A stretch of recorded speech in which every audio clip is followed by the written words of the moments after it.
Puji Tuhan dan salam sejahtera bagi setiap saudara-saudaraku terkasih dalam Yesus Kristus yang sedang mendengarkan video renungan malam hari ini.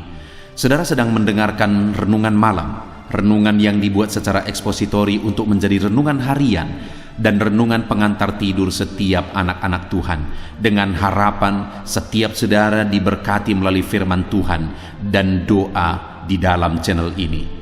Kalau saudara rindu berlangganan dengan channel renungan malam ini dan setiap hari saudara akan diberkati oleh firman Tuhan dan saudara akan didoakan, maka lihat tanda subscribe di bawah video ini saudara. Kalau tanda subscribe masih berwarna merah, silakan ditekan dan tekan juga tanda loncengnya supaya setiap jam 7 malam saudara mendapatkan video renungan baru di dalam channel ini saudara. Kalau saudara diberkati melalui channel renungan malam hari ini dan saudara rindu memberkati, saudara butuh informasi lebih lanjut, silakan lihat di kolom deskripsi di bawah video ini saudara.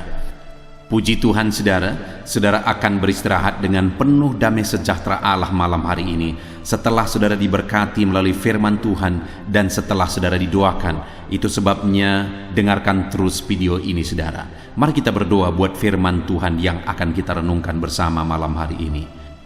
Bapa kami yang di sorga, malam hari ini Tuhan, kami rindu firman-Mu. Berfirmanlah kepada kami, sehingga kami akan disegarkan kembali melalui firman-Mu sebelum kami beristirahat malam hari ini. Kami buka hati kami rindukan firman Tuhan. Berfirmanlah kepada setiap kami ya Tuhan. Kami siap dengarkan firman Tuhan. Dalam nama Tuhan Yesus Kristus, haleluya.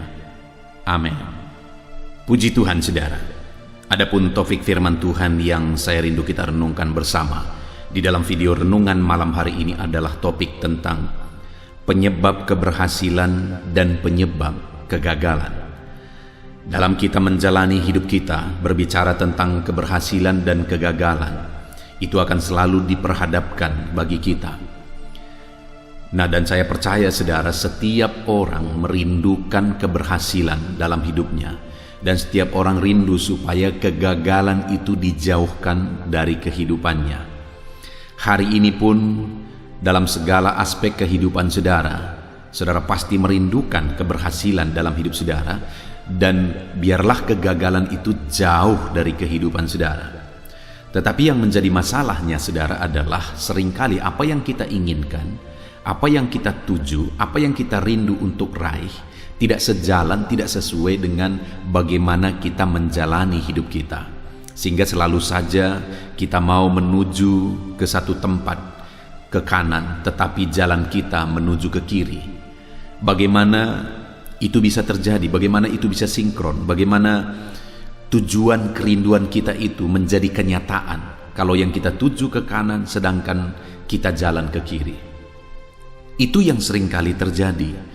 Itu yang seringkali dipraktekkan oleh banyak orang dalam kehidupannya. Keinginannya banyak, keinginannya baik, keinginannya luar biasa, kerinduannya, visinya, tujuannya luar biasa, gol-gol kehidupannya luar biasa. Tetapi cara dia menjalani hidupnya, langkah demi langkah yang dia jalani, itu tidak sesuai dengan apa yang dia rindukan. Itu tidak menuju kepada apa yang dia rindukan. Bagaimana dengan kehidupan saudara saat ini? Adakah visi, adakah tujuan, adakah hal-hal yang rindu saudara capai dalam hidup saudara? Adakah perkara-perkara besar yang rindu saudara raih ke depan di dalam kehidupan saudara? Mungkin kita semua punya angan-angan, punya cita-cita, punya kerinduan dalam kehidupan kita. Pertanyaan berikutnya adalah, apakah saudara sedang berjalan ke sana? Atau saudara sedang berjalan menjauhi itu dengan cara saudara menjalani kehidupan saudara hari demi hari? Saudara, saat ini saya rindu melalui renungan firman Tuhan di malam hari ini kita menyadari bahwa untuk menuju apa yang kita rindukan, untuk menuju keberhasilan, kesuksesan, kita juga harus melangkah dan menjalani hidup kita sesuai dengan apa yang seharusnya kita tuju, apa yang seharusnya kita jalankan. Dan itu yang rindu kita belajar malam hari ini saudara. Bagaimana kita menjalani hari-hari kita untuk menuju hal-hal yang besar di depan, yang sudah saudara cita-citakan, yang Tuhan sudah rancangkan bagi setiap kita. Adapun teks firman Tuhan yang akan menjadi dasar bagi topik renungan kita malam hari ini, saudara, adalah dari 2 Raja-Raja pasal yang ke-18, mulai ayat 1 sampai ayat yang ke-12. Saya akan membacakan firman Tuhan ini secara perlahan, saudara. Kemudian saya akan menjelaskannya secara ekspositori dengan kerinduan melalui pembacaan dan penjelasan firman Tuhan ini, saudara benar-benar memahami firman Tuhan, saudara benar-benar menghidupi firman Tuhan. Itu sebabnya saat ini, saudara, siapkan hati dan pikiran saudara, pastikan saudara benar-benar diberkati melalui pembacaan dan penjelasan firman Tuhan. Hizkia, Raja Yehuda. Maka dalam tahun ketiga zaman Hosea bin Ela, Raja Israel, Hizkia anak Ahaz Raja Yehuda menjadi raja. Ia berumur 25 tahun pada waktu ia menjadi raja, dan 29 tahun lamanya ia memerintah di Yerusalem. Nama ibunya ialah Abi, anak Zakaria. Ia melakukan apa yang benar di mata Tuhan, seperti yang dilakukan Daud bapa leluhurnya. Dialah yang menjauhkan bukit-bukit pengorbanan, dan yang meremukkan tugu-tugu berhala, dan yang menebang tiang-tiang berhala, dan yang menghancurkan ular tembaga yang dibuat Musa. Sebab sampai pada masa itu orang Israel memang masih membakar korban bagi ular itu, yang namanya disebut Nehustan. Ia percaya kepada Tuhan Allah Israel, dan di antara semua raja-raja Yehuda, baik yang sesudah dia maupun yang sebelumnya, tidak ada lagi yang sama seperti dia. Ia berpaut kepada Tuhan, tidak menyimpang daripada mengikuti dia, dan ia berpegang pada perintah-perintah Tuhan yang telah diperintahkannya kepada Musa. Maka Tuhan menyertai dia kemanapun juga ia pergi berperang. Ia beruntung, ia memberontak kepada Raja Asyur dan tidak lagi takluk kepadanya. Dialah yang mengalahkan orang Filistin sampai ke Gaza dan memusnahkan daerahnya, baik menara-menara penjagaan maupun kota-kota yang berkubu. Dalam tahun keempat zaman Raja Hizkia, itulah tahun ke-7 zaman Hosea bin Ela, Raja Israel, majulah Salmaneser, Raja Asyur menyerang Samaria dan mengepungnya. Direbutlah itu sesudah lewat 3 tahun. Dalam tahun ke-6 zaman Hizkia, itulah tahun ke-9 zaman Hosea Raja Israel, direbutlah Samaria.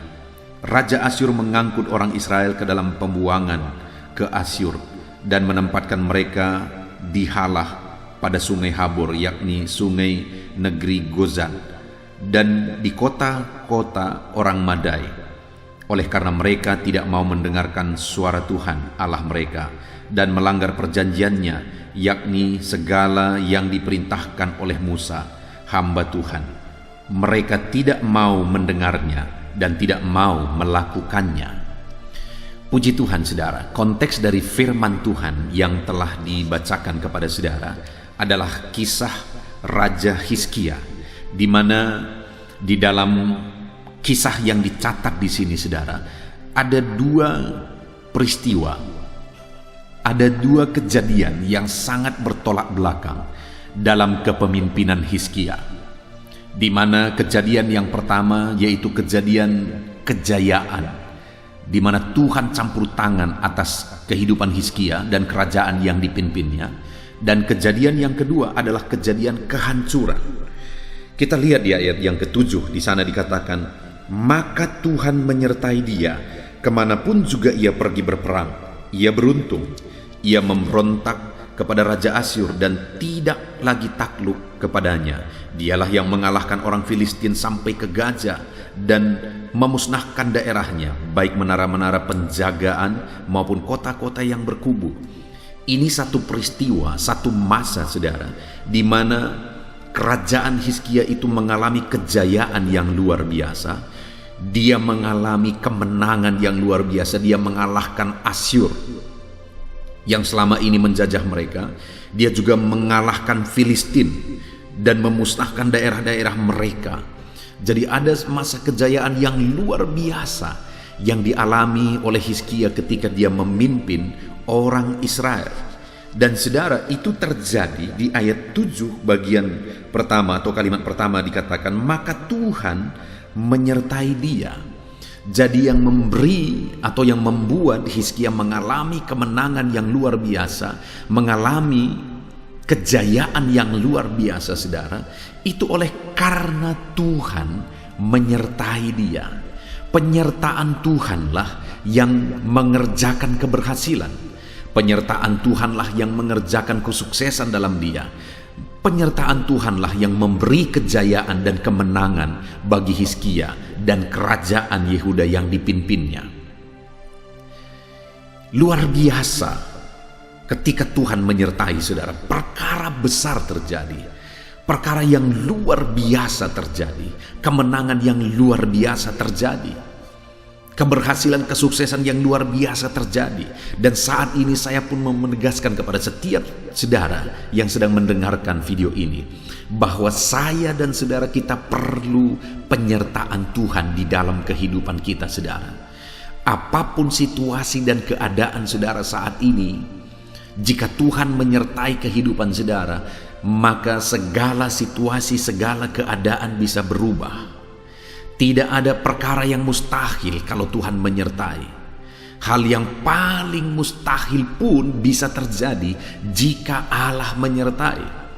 Mujizat bisa terjadi jika penyertaan Allah nyata bagi kita. Ketika ekonomi saudara hancur, ekonomi saudara bisa bangkit lagi ketika Tuhan menyatakan penyertaannya atas hidup saudara. Jika hari ini saudara sakit, maka kesembuhan pun akan terjadi jika Allah menyatakan kehadirannya, dia menyertai saudara. Segala perkara bisa jadi. Apapun tidak ada yang mustahil bagi Tuhan jika dia menyatakan penyertaannya dalam hidup kita. Yang menjadi pertanyaannya hari ini, apakah Tuhan sedang menyertai kita? Apakah penyertaan Tuhan nyata dalam hidup kita? Itu yang akan kita belajar saudara. Apa yang dilakukan oleh Hizkia sehingga ada satu masa Tuhan menyertai kehidupannya dan mengerjakan keberhasilan dan kejayaan luar biasa di dalam kerajaannya. Tetapi saudara, ada masa berikutnya masih dalam pemerintahan Raja Hizkia saudara, di mana dikatakan mulai ayat yang ke-9, dalam tahun ke-6 zaman Raja Hizkia, itulah tahun ke-7 zaman Hosea bin Ela Raja Israel, majulah Salmaneser Raja Asyur menyerang Samaria dan mengupungnya. Direbutlah itu sesudah lewat 3 tahun dalam tahun ke-6 zaman Hizkia. Itulah tahun ke-9 zaman Hosea Raja Israel. Direbutlah Samaria. Raja Asyur mengangkut orang Israel ke dalam pembuangan ke Asyur dan menempatkan mereka di Hala pada sungai Habor, yakni sungai negeri Hozan, dan di kota-kota orang Madai.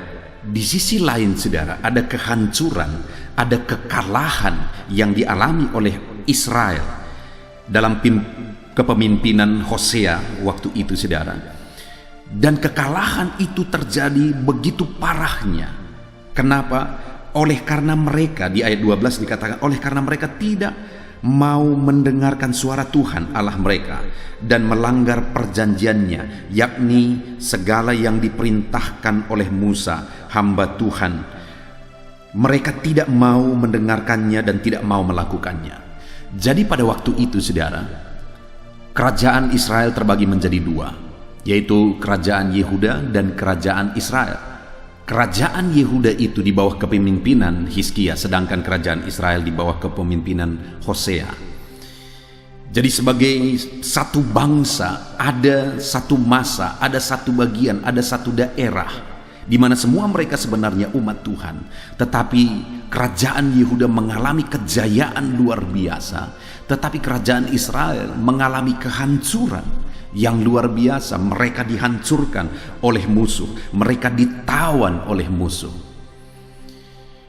Jadi saudara, kita mau belajar, kita mau melihat kenapa ada masa, ada bagian atau ada daerah yang mengalami kejayaan dari bangsa umat Tuhan, yaitu bangsa Israel sebagai satu bangsa, satu kesatuan, sekalipun pada waktu itu mereka terbagi dua. Tetapi kenapa ada yang mengalami kehancuran? Apa yang menyebabkan kejayaan terjadi? Tadi kita sudah belajar, oleh karena Tuhan menyertai. Dan apa yang menyebabkan kehancuran terjadi? Kita akan melihat satu persatu, saudara.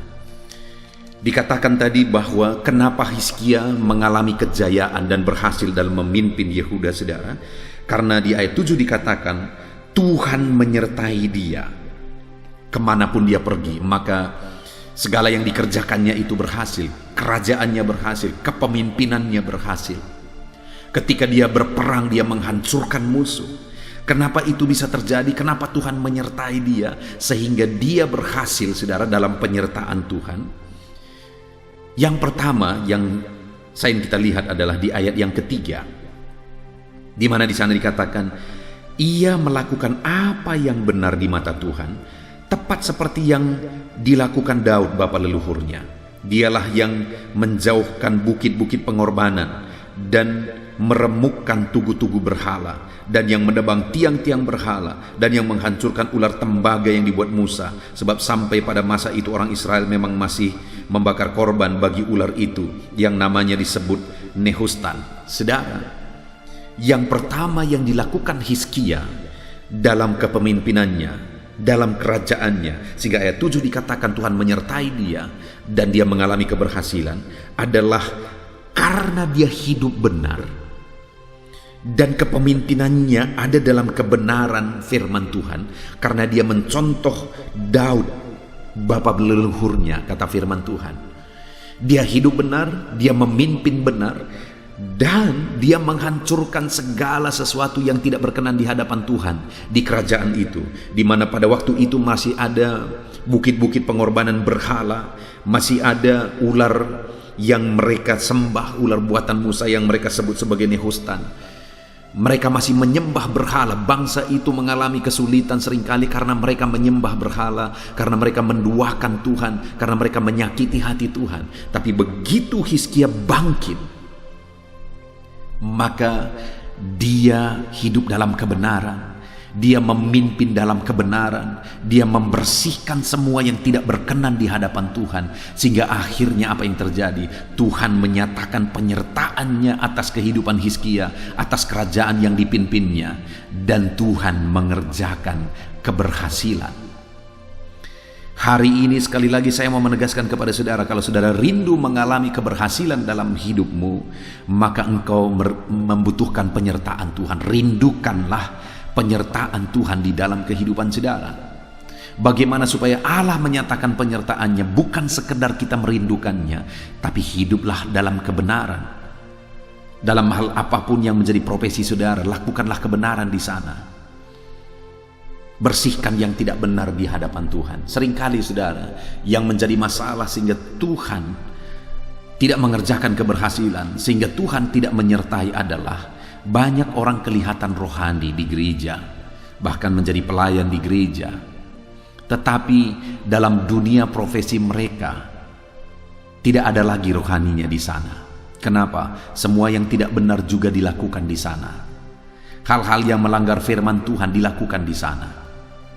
Berbeda dengan Hizkia. Hizkia hidup benar dalam kehidupannya dan dalam profesinya, dalam jabatannya, dalam tanggung jawabnya sebagai raja. Dia juga melakukan apa yang benar, bahkan dia mencontoh bapa leluhurnya dalam memimpin, dalam melakukan kebenaran, dalam melakukan tanggung jawabnya. Dia mencontoh Daud. Jadi dia hidup benar, dan kemudian dalam pekerjaan dan profesinya juga dia melakukan kebenaran di sana, dan bahkan dia membersihkan apa yang tidak benar dalam tanggung jawab dan profesinya, di mana sebagai raja adalah tanggung jawabnya untuk memimpin bangsa itu hidup dalam kebenaran. Dan ketika dia lihat ada yang tidak benar, ada berhala-berhala di sana, dia bersihkan semuanya itu. Kalau kita rindu mengalami penyertaan Tuhan yang mengerjakan keberhasilan, saudara, hiduplah dalam kebenaran. Dan jangan hanya hidup dalam kebenaran, dalam kehidupan pribadi saudara, tapi hiduplah dalam kebenaran juga dalam profesi dan tanggung jawab saudara. Sebagai apa tanggung jawab saudara? Saudara sebagai pejabat, hiduplah dalam kebenaran di sana dan bersihkanlah apa yang tidak benar di sana. Maka saudara akan melihat Tuhan menyertai kehidupan saudara. Dalam hal apa? Saudara berbisnis, hiduplah dalam kebenaran dan praktekkanlah prinsip-prinsip kebenaran firman Tuhan di dalam bisnis saudara. Dan bersihkan apa yang tidak benar di sana. Maka saudara akan melihat Tuhan menyertai kehidupan saudara.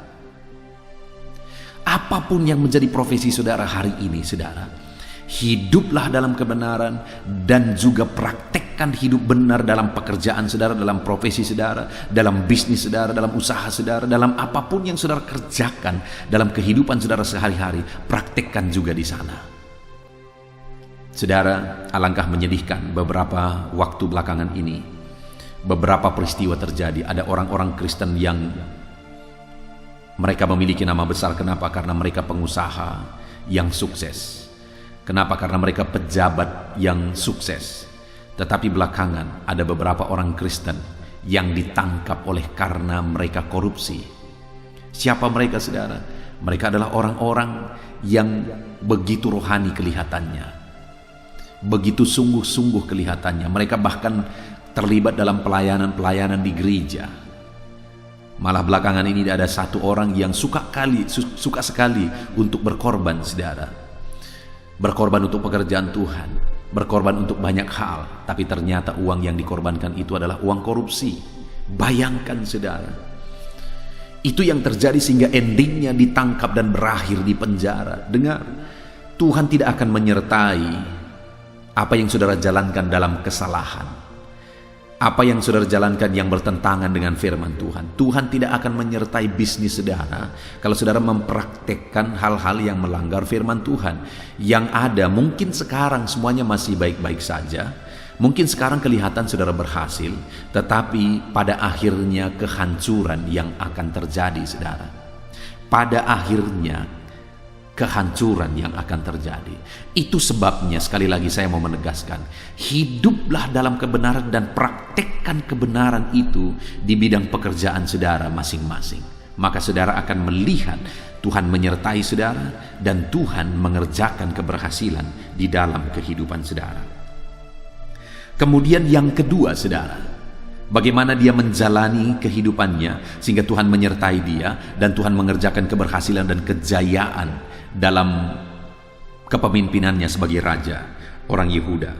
Di ayat 5 dikatakan, ia percaya kepada Tuhan Allah Israel, dan di antara semua raja-raja Yehuda, baik yang sesudah dia maupun yang sebelumnya, tidak ada lagi yang sama seperti dia. Saudara, di sini firman Allah menegaskan bahwa tidak ada yang seperti Hizkia sebelum dia, dan tidak ada seperti dia sesudah dia. Raja-raja sebelum dia dan raja-raja sesudah dia, tidak ada yang bisa menyamai Hizkia. Artinya Hizkia ini punya kelebihan, lebih dari raja-raja sebelum dia, lebih dari raja-raja sesudah dia. Dan kelebihannya itu dalam hal apa, saudara? Dalam hal iman. Karena dikatakan ia percaya kepada Tuhan Allahnya, dan di antara semua raja-raja itu, baik sebelum dan sesudah, tidak ada yang seperti dia. Jadi dia menonjol, dia kuat, dia luar biasa dalam imannya, saudara. Tidak ada raja-raja yang bisa mencontoh dia baik sebelum maupun sesudah dia. Karena Hizkia itu orang yang sungguh-sungguh beriman kuat, beriman tangguh. Dalam dia melakukan tanggung jawabnya sebagai raja, dia sungguh-sungguh memiliki iman yang kuat, saudara. Itu sebabnya Tuhan menyertai dia. Apakah yang bisa membuat kita berkenan kepada Tuhan? Apakah kelebihan kita? Apakah kedudukan kita? Apakah kekayaan kita? Talenta kita dan sebagainya? Tidak ada sama sekali, saudara. Apapun tidak akan bisa membuat kita berkenan kepada Tuhan kecuali satu: iman. Hanya iman. Hanya oleh imanlah kita berkenan di hadapan Tuhan. Hizkia, Tuhan berkenan kepada dia bukan karena dia raja. Raja-raja sebelum dia pun adalah raja-raja. Sesudah dia masih banyak raja. Tetapi firman Allah menegaskan bahwa tidak ada yang lebih seperti Hizkia. Kenapa saudara? Karena imannya. Begitu banyak raja-raja, tetapi Hizkia itu spesial di mata Tuhan. Kenapa? Karena imannya yang kuat dan tangguh di dalam Tuhan. Dia praktekkan hidup dalam iman, dalam dia menjalani kehidupannya. Dia praktekkan hidup dalam iman, dalam dia menjalankan pemerintahannya sebagai raja. Saudara, hari ini apa yang Tuhan paling rindukan dari kehidupan kita? Iman dan keyakinan kepada Dia. Karena tanpa itu kita tidak mungkin berkenan kepada Tuhan. Itu sebabnya saudara, kalau saudara rindu penyertaan Tuhan dalam hidup saudara, hiduplah dalam iman, dalam segala situasi, dalam segala perkara. Dalam perjalanan kerajaan Hizkia juga saudara, tidak akan semuanya mulus. Akan ada gelombang atau grafik naik turun. Akan ada masa sukar, masa sulit. Ada masa senang dan masa yang baik yang dia jalani dalam menjalankan pemerintahannya. Tetapi dalam semua keadaan itu, firman Allah menegaskan bahwa dia beriman tangguh, dia beriman kuat, dan tidak ada orang sebelum dia dan sesudah dia memiliki iman seperti itu. Hizkia adalah orang yang hidup dalam iman dalam segala situasi. Saat ini saudara, sekali lagi, untuk mengalami penyertaan Tuhan, hiduplah dalam iman apapun kondisinya.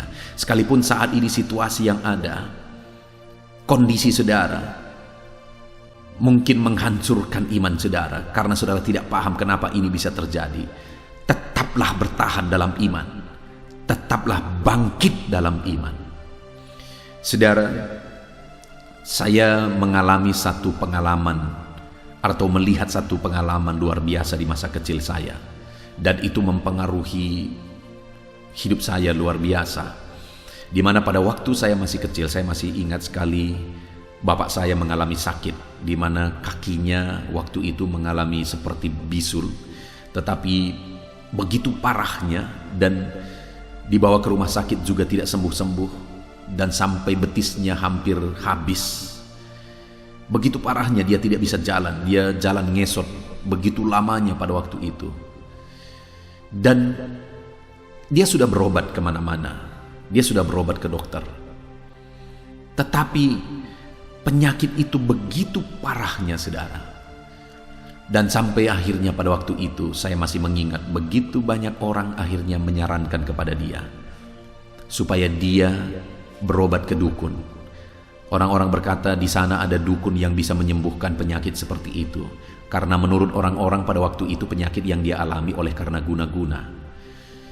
Tetapi yang luar biasa yang masih saya ingat sekali, bapak saya berkata pada waktu itu saudara, kalau saya harus mati karena penyakit ini, biarlah saya mati. Saya tidak akan pernah berobat ke dukun. Itu melanggar, itu bertentangan dengan iman saya. Wow saudara, itu peristiwa kalimat yang aku dengar yang sangat mempengaruhi hidup saya. Dan ketika ayah saya mempertahankan imannya, tidak lama kemudian dia mengalami kesembuhan total saudara. Dia mengalami kesembuhan pada sudah sekian lama, sudah begitu lama dia sakit. Tetapi dalam keberadaannya ketika dia sakit itu, dia tetap bertahan hidup dalam iman. Dia tetap percaya bahwa Tuhan sanggup menyembuhkan, dan akhirnya Tuhan mengerjakan kesembuhan bagi dia. Artinya di masa sulit pun tetap bertahan dalam iman, maka Tuhan akan menyatakan penyertaannya dan mujizatnya. Dan itu membekas bagi saya saudara. Ketika saya menikah, saya mengalami satu situasi yang sulit juga, di mana pada waktu itu istri saya sakit. Dokter menyarankan kami berobat selama 6 bulan, tetapi kami terus berobat sampai 7 bulan malah pada waktu itu. Tetapi penyakitnya tidak kunjung sembuh. Malah pada waktu itu ada situasi-situasi, ada waktu-waktu tertentu begitu parahnya, padahal sudah 7 bulan kami berobat karena masalah paru waktu itu. Dan kemudian saudara, pada situasi yang demikian, karena saya merintis di desa jauh dari tempat kelahiran saya, sehingga tidak ada keluarga juga. Tetapi pada waktu itu kami membangun hubungan dengan tetangga-tetangga karena saya masih dalam proses perintisan. Saya mendekati orang-orang. Ketika mereka melihat istri saya sakit, mereka mulai bilang, karena pada waktu itu kondisi di tempat saya merintis yang hari ini saya menggembalakan adalah daerah yang perdukunannya begitu kuat, sehingga pada waktu itu ada seorang ibu yang berkata, ada di sana dukun yang bisa menyembuhkan istrimu, berobatlah ke sana. Lalu saya bilang, saya ini pendeta, kalau saya membawa istri saya berobat ke dukun, siapa lagi yang tidak akan berdukun? Saya ini pendeta, kalau kami harus mati oleh karena sakit, biarlah kami mati, tetapi kami tidak akan pernah pergi ke dukun, kami akan mengandalkan Tuhan. Apa yang dia bilang, saudara? Dia bilang, dia masih sebenarnya mungkin di satu sisi niatnya baik. Dia bilang, jangan diketahui orang. Kita diam-diamkan saja, kan orang lain tidak lihat. Jadi menurut dia, berdukun tidak berdukun itu hanya menjaga orang lain. Nanti apa kata orang? Saya bilang, bukan masalah orang lihat atau orang tidak lihat, tetapi ini pertanggungjawaban saya dengan Tuhan. Saya harus menunjukkan saya orang beriman. Kalau saya mengalami sakit, kalau istri saya mengalami sakit, dan kami harus berkorban untuk hidup dalam iman, kami akan berkorban. Ketika saya menjawab seperti itu, saudara, mulai saat itu dia mulai marah kepada saya. Dia berkata, sombong sekali, sok sekali. Udah istrinya sakit parah begitu, masih susah dibilang. Itu yang aku terima pada waktu itu, saudara. Tapi saya ingat bapak saya waktu saya masih kecil. Ketika dia sakit, orang-orang menyarankan dia berdukun. Dia berkata, kalau aku harus mati karena penyakit ini, aku akan mati. Biarlah aku mati, aku tidak akan berdukun. Dan itu juga yang kulakukan, saudara. Sehingga pada waktu itu kami tetap bertahan. Dan ketika istri saya batuk-batuk, mereka mengejek. Ketika istri saya batuk, mereka juga meniru dari jauh dengan gaya istri saya batuk. Bayangkan, saudara, pada waktu itu alangkah menyedihkannya situasi dan kondisi itu. Tetapi ketika kami bertahan, kami berkata, kami berdoa kepada Tuhan, kami duduk bergandengan tangan, kami berseru kepada Tuhan, dan kami berkata, Tuhan, kami akan tetap percaya kepadamu apapun situasinya, apapun keadaannya. Dan pada situasi itu juga, saudara, saya bertanya kepada dokter, dokter, sudah 7 bulan kami berobat, kenapa belum ada perbaikan yang saya lihat? Apa yang harus kami lakukan? Lalu dokter ini berkata, siapkan uang, kalau tidak salah waktu itu sekitar 2 juta atau 2,5 juta, saya agak lupa. Dia berkata, siapkan uang. Lalu saya bilang, untuk apa, dokter? Bayangkan pada waktu itu saya dalam kondisi perintisan, saudara. Untuk makan saja saya ingat kami dan istri saya harus pergi ke pekan dan kemudian membeli ikan teri agak besar supaya bisa dibelah-belah, supaya cukup untuk makan kami 1 minggu. Karena kami tidak punya gaji, saudara, yang kami hidup dari persembahan, dan waktu itu yang beribadah masih anak-anak sekolah minggu dan anak-anak remaja. Bagaimana sudah bisa bayangkan persembahan mereka, jajan mereka lah yang mereka persembahkan. Dan kami akhirnya menggunakan itu untuk kami hidup. Dan kami beli ikan teri yang besar dan kami belah untuk cukup, saudara. Tapi waktu itu dokter berkata, siapkan uang 2 atau 2,5 juta waktu itu. Dan dalam keadaan yang sulit itu, saya akhirnya berkata kepada istri, kami berdoa, dan kemudian ada satu keyakinan tumbuh di hati saya bahwa kami akan berhenti berobat dan mujizat akan terjadi. Saya berkata kepada istri saya, kita akan berhenti berobat. Dan istri saya agak lama berpikir, tapi kemudian dia berkata, iya. Dan singkat cerita, saudara, Tuhan memberi petunjuk kepada saya apa yang harus saya kasih kepada istri saya. Dan waktu itu saya kasih dia jus wortel. Saya ketemu dengan satu buku dan saya membaca buku itu, apa manfaat jus wortel, dan akhirnya saya kasih dia jus wortel setiap hari, dan akhirnya semuanya semakin baik, dan dia disembuhkan total hari ini, saudara. Itu kejadian itu sekitar 15 tahun yang lalu. Hari ini dia sudah disembuhkan. Ada mujizat terjadi ketika bertahan hidup dalam iman. Dan hari ini pun saya mau menegaskan kepada saudara, apapun situasi sulit yang saudara alami, ketika engkau menunjukkan engkau hidup dalam iman, engkau bertahan dalam iman, maka engkau akan lihat Tuhan menyatakan penyertaannya, Tuhan menyatakan mujizatnya. Dan pada saat itulah orang-orang yang mungkin dulu merendahkan, mungkin dulu mengejek dan sebagainya, tetapi satu saat mereka akan melihat bagaimana Tuhan membela kehidupanmu. Hari ini saya melihat orang-orang atau orang-orang yang sempat dulu memusuhi kami, hari ini mereka malah mengakui bahwa Tuhan itu dahsyat, Tuhan itu luar biasa. Jadi yang kedua saudara, bagaimana sehingga Hizkia mengalami penyertaan Tuhan? Karena dia hidup dalam iman. Sekalipun apapun kondisinya, dia tetap menunjukkan hidup dalam iman. Dan tidak ada raja-raja yang pernah hidup sebelum dan sesudah dia yang memiliki iman seperti dia. Dan hari ini pun saya mau menegaskan kepada saudara, hiduplah dalam iman, maka engkau akan melihat penyertaan Tuhan di dalam kehidupanmu. Lalu kemudian yang ketiga saudara, yang terakhir yang dilakukan oleh Hizkia sehingga Tuhan menyertai dia. Di ayat 6 dikatakan, ia berpaut kepada Tuhan, tidak menyimpang daripada mengikuti dia, dan ia berpegang kepada perintah Tuhan yang telah diperintahkannya kepada Musa. Hizkia ini juga orang yang menghidupi prinsip-prinsip firman Tuhan. Dia melakukan perintah-perintah yang Tuhan beri kepada Musa. Dia menerapkan itu di dalam kehidupannya. Dia menjalani hidupnya berdasarkan prinsip-prinsip kebenaran firman Tuhan. Dia menjalankan kerajaannya berdasarkan prinsip-prinsip kebenaran firman Tuhan. Dan akhirnya ayat 7 dikatakan maka Tuhan menyertai dia. Hari ini kalau saudara rindu penyertaan Tuhan saudara, maka pahamilah firman Tuhan, hidupilah firman Tuhan, renungkanlah firman Tuhan, dan hidupi firman Tuhan itu dalam perjalanan kehidupan saudara. Laksanakan dan terapkan firman Tuhan itu dalam profesi saudara, dalam bisnis saudara, dalam usaha saudara, dalam pekerjaan saudara. Terapkan prinsip-prinsip kebenaran firman Tuhan, maka saudara akan melihat Tuhan menyertai kehidupan saudara. Saudara, itu sebabnya saya menegaskan kepada saudara, setiap hari renungkanlah firman Tuhan, supaya firman Tuhan itu, prinsip-prinsip kebenaran firman Tuhan mengisi dan memenuhi hati dan pikiran saudara. Maka ketika firman Tuhan itu setiap hari mengisi kehidupan saudara, maka akhirnya secara otomatis firman Tuhan itu atau prinsip-prinsip firman Tuhan itu akan menjadi konsep berpikir, cara berpikir, bahkan menjadi karakter dalam kehidupan saudara. Jadilah anak Tuhan yang konsisten merenungkan firman Tuhan dan hidupilah firman Tuhan itu. Sekali lagi saya menegaskan saudara, channel ini dibuat untuk menjadi renungan malam, supaya setiap kali saudara sebelum tidur, saudara merenungkan firman Tuhan terlebih dahulu.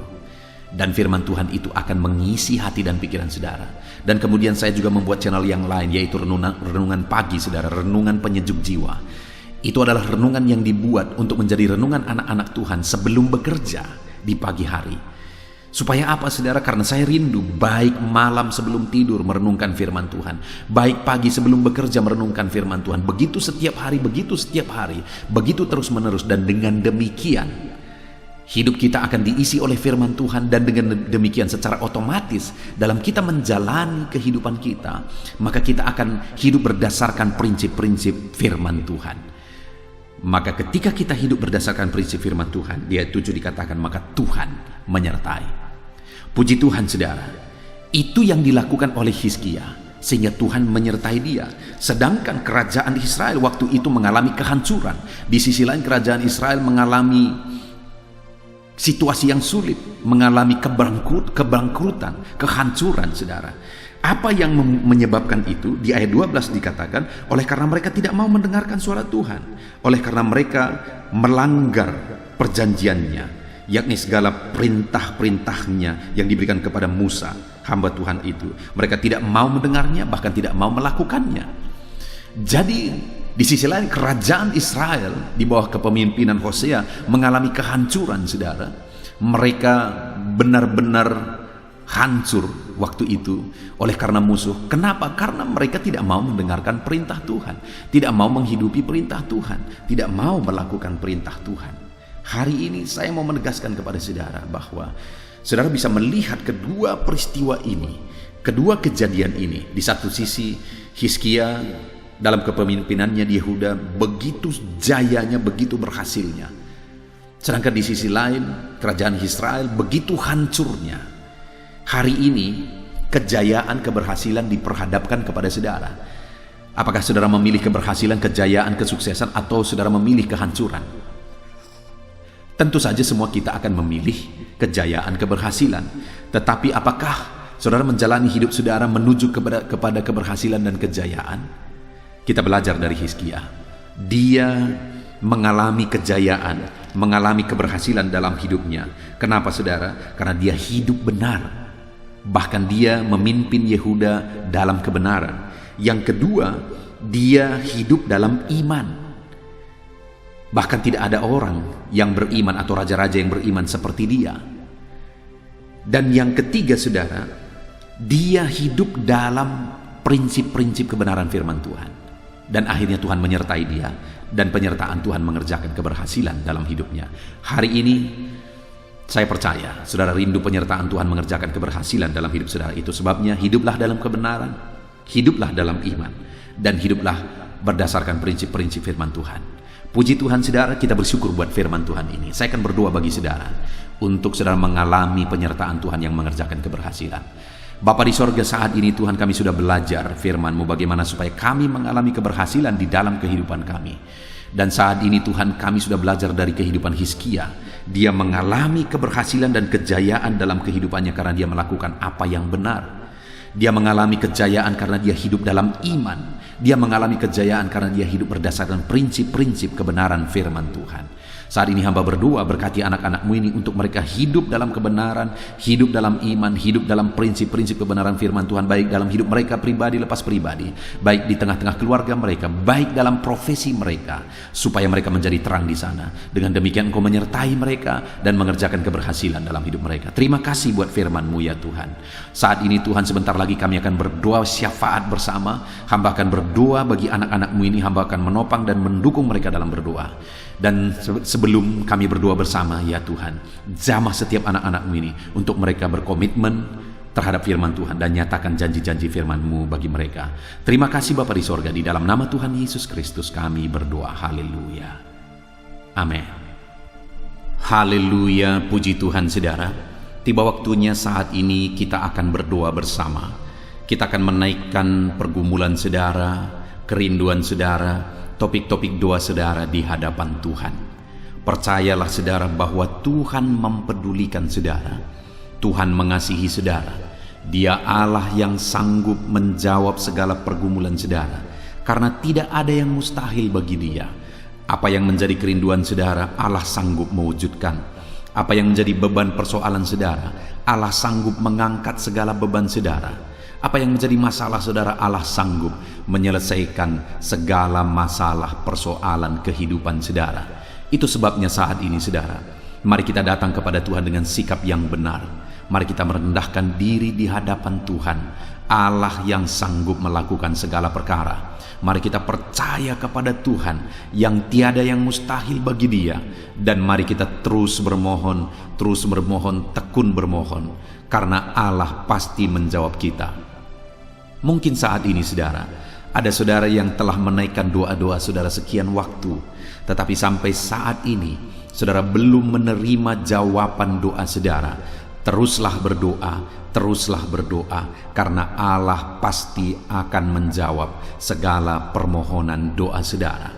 Puji Tuhan saudara. Sebelum kita akan menaikkan permohonan saudara di hadapan Tuhan dengan bersepakat di hadapan Tuhan, saya rindu saat ini sebentar kita akan bersyukur, kita akan memuji Tuhan, menyembah Tuhan. Karena sebenarnya Allah tahu segala sesuatu, Allah tahu yang kita inginkan, tetapi Dia menyuruh kita berdoa.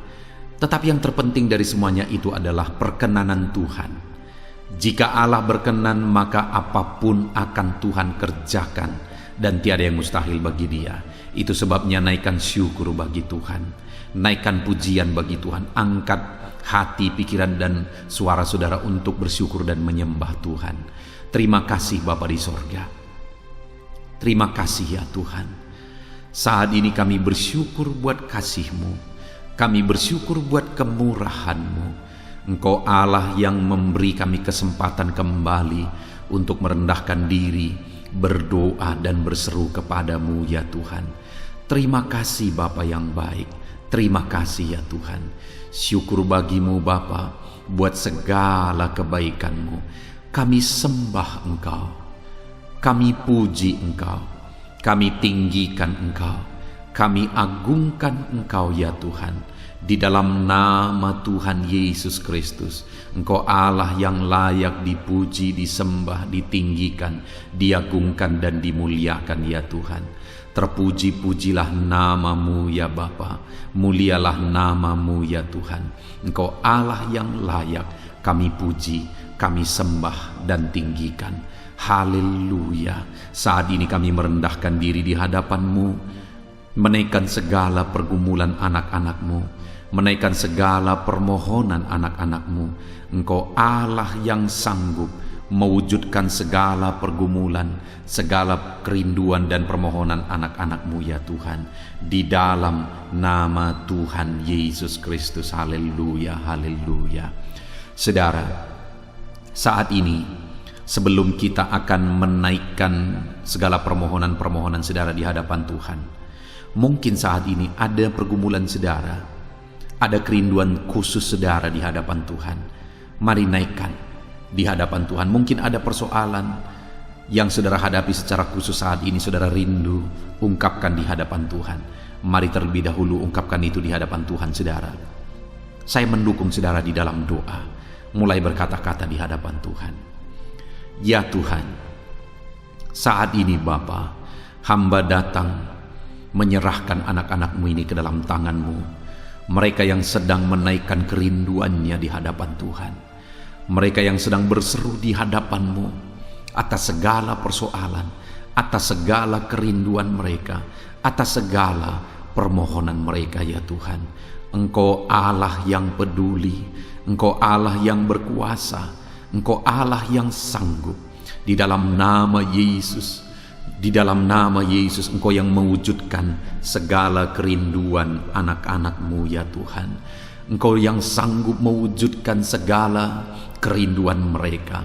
Dalam nama Yesus Kristus, Engkau yang sanggup mewujudkan ya Tuhan. Kalau saat ini ada persoalan mereka, beban hidup mereka yang sedang mereka angkat kepada Tuhan, di dalam nama Tuhan Yesus Kristus, Engkau yang mewujudkan Tuhan, Engkau yang mengangkat segala beban persoalan mereka, di dalam nama Yesus Kristus, Engkau yang sanggup membebaskan anak-anak-Mu dari segala beban, dari segala persoalan mereka ya Tuhan, di dalam nama Tuhan Yesus Kristus. Terima kasih Bapa yang baik. Terpuji-pujilah nama-Mu, mulialah nama-Mu ya Bapa, di dalam nama Tuhan Yesus Kristus. Haleluya, haleluya, haleluya. Kalau saat ini ada anak-anak-Mu yang memiliki persoalan masalah khusus dalam kehidupan mereka, yang sedang mereka panjatkan kepada Tuhan, dengarkan Tuhan. Engkau Allah yang peduli kepada anak-anak-Mu, dan Engkau Allah yang sanggup untuk menolong anak-anak-Mu dalam segala masalah persoalan kehidupan mereka. Apapun yang mereka alami saat ini, tolong anak-anak-Mu ya Bapa, di dalam nama Tuhan Yesus Kristus. Haleluya, haleluya, haleluya. Saudara, saya rindu berdoa bagi keluarga saudara. Mungkin saat ini ada saudara yang sedang menghadapi masalah di tengah keluarga. Ada saudara yang merindukan sesuatu di tengah keluarga saudara. Ada saudara yang merindukan keharmonisan terjadi di tengah keluarga saudara. Mari angkat keluarga saudara kepada Tuhan. Saya menopang saudara di dalam doa. Bapa di sorga, saat ini Tuhan, kami bersepakat berdoa bagi keluarga-keluarga anak-anak-Mu ya Tuhan. Tuhan yang menolong keluarga mereka. Kalau ada anak-anak-Mu yang sedang menghadapi masalah, persoalan di tengah-tengah keluarga mereka, Tuhan yang menolong, Tuhan yang memberikan jalan keluar, Tuhan yang bekerja, Tuhan yang campur tangan, nyatakan pertolongan-Mu, mujizat-Mu di tengah-tengah keluarga anak-anak-Mu ya Tuhan. Di dalam nama Tuhan Yesus Kristus, di dalam nama Tuhan Yesus Kristus. Berkati keluarga anak-anak-Mu, berkati orang tua, campur tangan-Mu dalam kehidupan orang tua anak-anak-Mu Tuhan. Kesehatan, perlindungan, penyertaan Tuhan atas orang tua mereka. Berkati suami istri, berkati anak-anak, berkati sanak saudara, berkati semua anggota keluarga anak-anak-Mu. Kasih karunia-Mu, anugerah-Mu mengalir di tengah-tengah keluarga mereka. Berkati keluarga anak-anak-Mu ya Tuhan. Nyatakan kuasa-Mu, nyatakan campur tangan-Mu di tengah-tengah keluarga anak-anak-Mu, sehingga keharmonisan, damai sejahtera Tuhan nyata di tengah keluarga anak-anak-Mu, dan keluarga mereka menjadi keluarga yang takut Tuhan di dalam nama Tuhan Yesus Kristus. Haleluya, haleluya. Saat ini saudara, mungkin ada saudara yang sedang sakit. Saya rindu berdoa khusus bagi yang sakit saat ini. Apapun yang menjadi penyakit saudara, percaya saudara bahwa Allah sanggup untuk menyembuhkan. Datang kepada Dia, serahkan segala penyakit saudara dengan penuh iman. Angkat tangan kanan saudara dan taruh tangan kiri saudara di bagian tubuh saudara yang sedang sakit saat ini. Mari kita berdoa bersama, bersepakat bersama, memohon kesembuhan bagi setiap saudara. Bapa di sorga, saat ini Tuhan, ini kami bersepakat dengan anak-anak-Mu yang sedang mengalami sakit penyakit. Tuhan, Engkau Allah yang sanggup menyembuhkan yang sakit. Engkau dokter di atas segala dokter, Engkau tabib di atas segala tabib. Tiada yang mustahil bagi Tuhan. Kalau dulu Engkau menyembuhkan, hari ini pun kami percaya Engkau tetap bekerja menyembuhkan anak-anak-Mu yang sedang mengalami sakit penyakit ya Tuhan. Apapun yang menjadi penyakit anak-anak-Mu, Engkau Allah yang sanggup menyembuhkan mereka. Engkau Allah yang berkuasa untuk menyembuhkan mereka. Ya Tuhan, nyatakan perkara yang besar, nyatakan mujizat-Mu bagi anak-anak-Mu yang sedang mengalami sakit saat ini. Dalam nama Yesus, kalau ada anak-anak-Mu ya Tuhan yang sedang mengalami sakit penyakit asam lambung, kami berdoa, jamah pencernaannya Tuhan, kerjakan kesembuhan, normalkan asam lambungnya. Di dalam nama Yesus, sembuhkan anak-anak-Mu, sembuhkan mereka dalam nama Yesus. Kalau ada anak-anak-Mu saat ini yang mengalami sakit diabetes, Tuhan Allah yang sanggup menyembuhkan anak-anak-Mu. Engkau Allah yang sanggup melakukan perkara besar, mengerjakan mujizat-Mu, mengerjakan kesembuhan untuk menyembuhkan anak-anak-Mu yang sakit diabetes, anak-anak-Mu yang sakit hipertensi ya Tuhan. Dalam nama Yesus, bahkan mungkin ada yang sudah mengalami stroke. Dalam nama Yesus, tolong Tuhan, nyatakan kuasa-Mu, nyatakan mujizat-Mu, sembuhkan yang hipertensi, normalkan kembali yang mengalami stroke. Di dalam nama Tuhan Yesus, Tuhan yang mengerjakan kesembuhan bagi anak-anak-Mu ya Tuhan. Jika ada anak-anak-Mu yang mengalami sakit kolesterol, di dalam nama Yesus, dalam nama Yesus, Tuhan campur tangan, nyatakan kuasa-Mu, normalkan kolesterol mereka di dalam nama Yesus. Jika ada anak-anak-Mu yang sakit ginjal, Tuhan yang menyembuhkan dalam nama Yesus. Tiada yang mustahil bagi-Mu. Bahkan mungkin ada anak-anak-Mu yang sudah harus menjalani cuci darah. Dalam nama Tuhan Yesus, Engkau Allah yang berkuasa, Engkau Allah yang ajaib.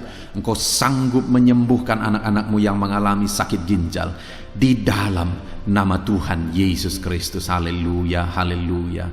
Saat ini mungkin ada anak-anak-Mu yang mengalami sakit kanker, tumor. Dalam nama Yesus, Tuhan menyembuhkan mereka. Tiada yang mustahil bagi-Mu ya Tuhan. Nyatakan kuasa-Mu, nyatakan mujizat-Mu, sembuhkan anak-anak-Mu. Saat ini kami percaya Engkau Allah yang sanggup menyembuhkan mereka. Kami percaya mujizat Tuhan di dalam nama Yesus. Kami percaya mujizat-Mu, sembuhkan anak-anak-Mu ya Tuhan. Hamba berdoa oleh bilur-bilur-Mu mereka disembuhkan. Oleh bilur-bilur-Mu segala penyakit diangkat dari dalam tubuh mereka. Dan mereka disembuhkan dalam nama Yesus. Kesehatan menjadi bagian anak-anak-Mu. Damai sejahtera menjadi bagian anak-anak-Mu ya Tuhan. Di dalam nama Tuhan Yesus, sembuhkan anak-anak-Mu yang sakit dalam nama Yesus. Saudara, mungkin saat ini ada saudara yang sedang mengalami mujizat Tuhan. Bahkan mungkin ada saudara yang sudah mengalami mujizat Tuhan. Kesembuhan Tuhan kerjakan bagi saudara. Begitu banyak anak-anak Tuhan yang bersaksi di channel ini, saudara, bahwa mereka disembuhkan. Kalau saudara saat ini juga disembuhkan, silakan saksikan mujizat yang Tuhan kerjakan, kesembuhan yang saudara alami. Saksikan itu di dalam nama Tuhan Yesus Kristus. Di dalam nama Tuhan Yesus, maka kesaksian saudara akan menjadi berkat bagi banyak orang. Di dalam nama Yesus, di dalam nama Yesus. Mari jadikan kehidupan kita menjadi kesaksian bagi banyak orang, saudara. Ketika saudara mengalami mujizat, saksikan itu kepada orang lain. Saat ini, saudara, saya rindu berdoa khusus bagi saudara yang mengalami kemerosotan ekonomi. Mari datang kepada Tuhan, Allah sumber berkat. Dia sanggup memulihkan ekonomi saudara. Mari datang kepada Tuhan. Harapkan Tuhan mengerjakan pemulihan ekonomi di tengah-tengah keluarga saudara saat ini. Bapa di sorga, saat ini hamba berdoa bagi setiap anak-anak-Mu yang mengalami keterpurukan ekonomi, mungkin karena kondisi yang ada sekarang. Tuhan, hamba berdoa, hamba memohon, pulihkan ekonomi anak-Mu ya Tuhan. Di dalam nama Tuhan Yesus, Engkau Allah yang sanggup memulihkan keadaan ekonomi anak-anak-Mu dalam nama Yesus.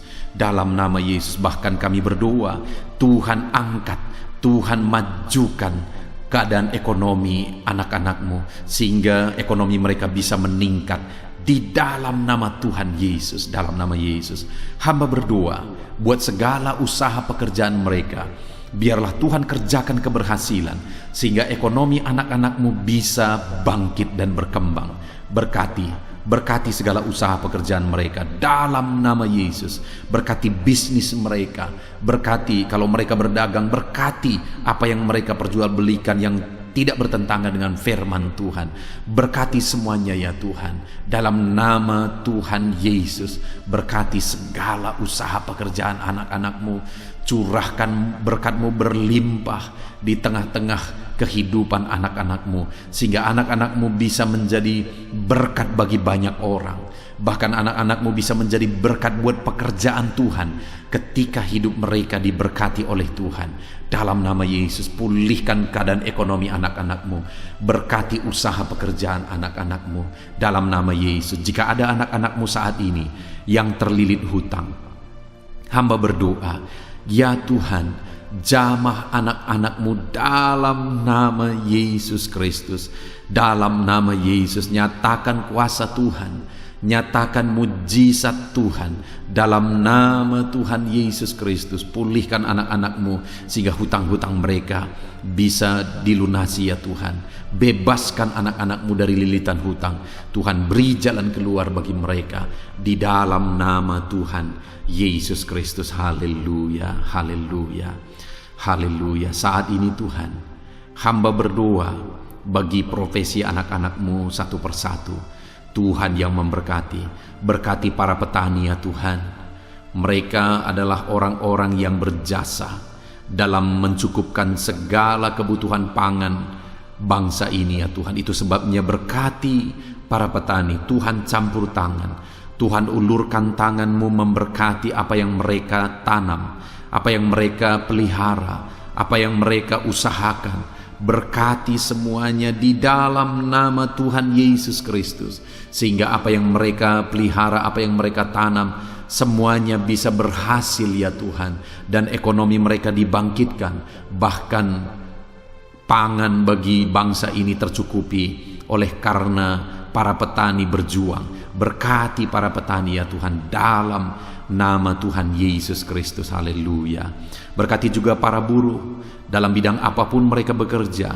Biarlah Tuhan memberkati kehidupan mereka dalam nama Yesus, sehingga keluarga-keluarga mereka juga diberkati dalam nama Tuhan Yesus Kristus. Kami juga berdoa buat para pegawai PNS dimanapun mereka bekerja. Tuhan memberkati, biar apa yang mereka kerjakan ya Tuhan itu berdampak, dan Tuhan memberkati kehidupan mereka di dalam nama Yesus Kristus. Kami juga tidak lupa berdoa bagi para medis ya Tuhan, di mana menghadapi situasi dan kondisi sekarang mereka ada di garda terdepan. Biarlah Tuhan campur tangan, biarlah Tuhan memberkati para medis. Tuhan jagai, lindungi, sertai mereka, jauhkan dari segala virus. Berikan daya tahan tubuh yang kuat, imun yang kuat bagi mereka dalam nama Yesus. Berkati para medis. Semuanya kami serahkan ke dalam tangan Tuhan. Mungkin ada profesi anak-anakmu yang belum disebutkan di dalam doa ini saat ini. Engkau yang lebih tahu ya Tuhan. Engkau yang memberkati anak-anakmu dalam profesi mereka masing-masing. Nyatakan campur tanganmu, nyatakan mujizatmu di dalam nama Tuhan Yesus Kristus. Haleluya, haleluya, haleluya. Puji Tuhan saudara, doa-doa saudara telah dinaikkan kepada Tuhan. Mari kita bersyukur kepada Tuhan. Imani bahwa doa-doa saudara sudah dijawab oleh Tuhan. Di dalam nama Yesus Kristus. Terima kasih ya Tuhan. Terima kasih ya Bapa. Engkau Allah yang sanggup melakukan perkara besar. Engkau Allah yang sanggup melakukan mujizat yang besar. Berkati anak-anakmu, doa-doa mereka telah dijawab oleh Tuhan dan akan menjadi kesaksian bagi banyak orang. Anak-anakmu akan bersaksi di kolom komentar video ini. Anak-anakmu akan bersaksi di luar sana. Anak-anakmu akan bersaksi bagi keluarga mereka, sehingga banyak orang yang akan dikuatkan oleh karena mujizat yang Tuhan kerjakan bagi setiap anak-anakmu yang sedang berdoa saat ini ya Tuhan. Terima kasih Bapa, di dalam nama Tuhan Yesus Kristus. Haleluya. Saudara, tiba waktunya saat ini kita juga akan berdoa syafaat bagi bangsa ini. Kesejahteraan bangsa ini adalah kesejahteraan kita. Itu sebabnya kita punya tanggung jawab berdoa, bermohon supaya Tuhan mengerjakan damai sejahtera, mencurahkan berkat-berkat-Nya di tengah-tengah bangsa ini. Mari kita berdoa bersama saudara. Bapa di sorga, saat ini Tuhan, kami bersepakat berdoa bagi bangsa kami tercinta ya Tuhan.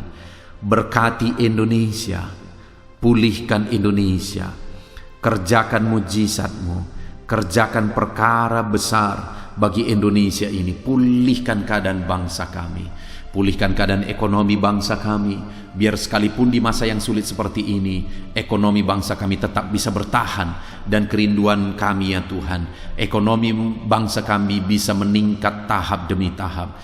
Nyatakan kuasa-Mu ya Tuhan, berkati keamanan bangsa kami, sehingga perlindungan, penyertaan Tuhan nyata bagi bangsa kami ini ya Tuhan. Di dalam nama Tuhan Yesus Kristus, berkati semuanya dalam nama Yesus. Keadaan politik bangsa kami juga terus Tuhan jagai, terus Tuhan lindungi. Tuhan memberkati ya Bapa, di dalam nama Tuhan Yesus Kristus. Kami percaya keadaan ekonomi, keamanan politik bangsa kami terus akan semakin maju ya Tuhan, dalam nama Yesus. Bapa yang baik, kami berdoa buat para pemerintah kami yang sedang mengemban tugas mereka mengabdi bagi bangsa ini. Ajar mereka ya Tuhan mengabdi bagi bangsa ini. Nyatakan kuasa Tuhan, nyatakan mujizat Tuhan, nyatakan perkara yang besar ya Tuhan. Di dalam nama Tuhan Yesus Kristus, berkati semuanya yang mengemban tugas untuk memimpin bangsa ini. Berkati mulai dari Bapak Presiden, Wakil Presiden, para menteri, wakil-wakil rakyat, para gubernur, para bupati, kepala desa, lurah, kepala lorong, semuanya sampai jajaran terendah. Semuanya ajar mengabdi bagi bangsa ini. Di dalam nama Yesus, memimpin bangsa ini ke arah yang lebih baik dalam nama Yesus. Tuhan yang campur tangan bagi para pemerintah kami dalam nama Yesus Kristus. Saat ini Tuhan, Kami juga berdoa bagi hamba-hambamu yang ada di bangsa ini. Ajar hamba-hambamu mengabdi bagi bangsa ini ya Tuhan. Berkati setiap hamba-hambamu dalam kehidupan mereka. Berkati mereka untuk menjadi terang-Mu, menjadi saksi-Mu bagi bangsa ini.